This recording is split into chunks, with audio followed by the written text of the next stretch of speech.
vais maintenant vous raconter la mésaventure qui est arrivée à un de mes amis au Mexique.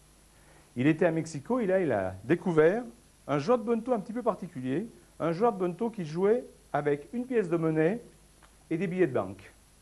L'avantage, là, je n'ai que des billets de 50 francs, c'était des billets mexicains, mais la pièce mexicaine se remarque très bien sur ces billets.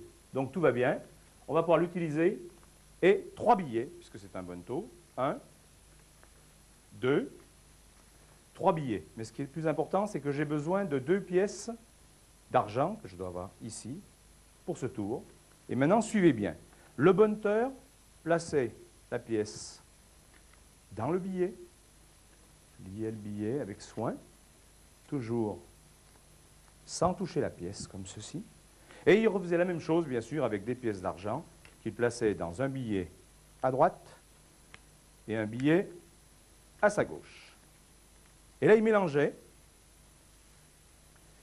Et mon ami, qui avait un petit peu l'habitude du bonneto, a décidé de miser un peu de l'argent des vacances sur la pièce du milieu, sur le billet du milieu. Et il avait tout à fait raison, puisque la pièce mexicaine était là. Très content de son premier gain, il a décidé de recommencer. Et là, le bonnetteur a fait, semble-t-il, le même mélange. Et sûr de son fait, il a misé à peu près le quart de l'argent des vacances sur le billet central. Et là, malheureusement pour lui, il avait perdu. La pièce d'argent a été remise dans le billet.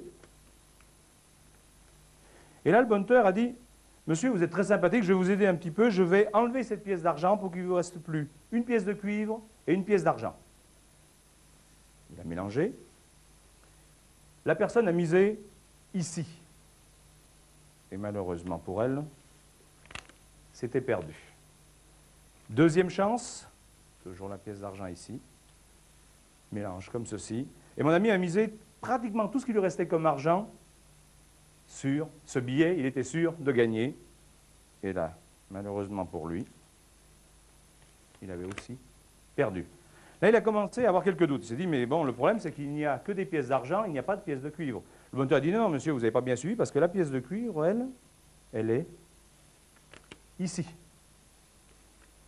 Et le bonnetteur a voulu continuer à jouer. Et mon ami, qui n'avait plus d'argent sur lui, a décidé de tenter le tout pour le tout. Il dit, je vais miser sur chaque billet. Sur un, il a mis la clé de sa voiture. Sur l'autre, les bijoux de sa femme.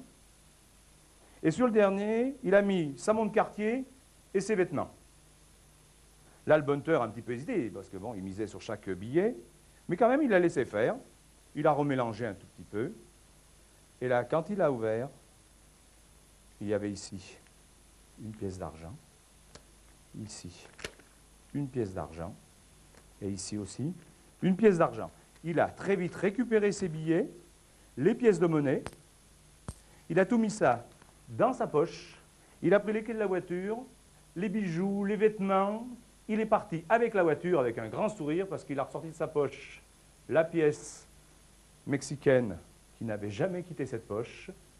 Et là, mon ami est resté dans cette rue de Mexico, en caleçon, sous les quolibets de la foule et les hurlements de sa femme.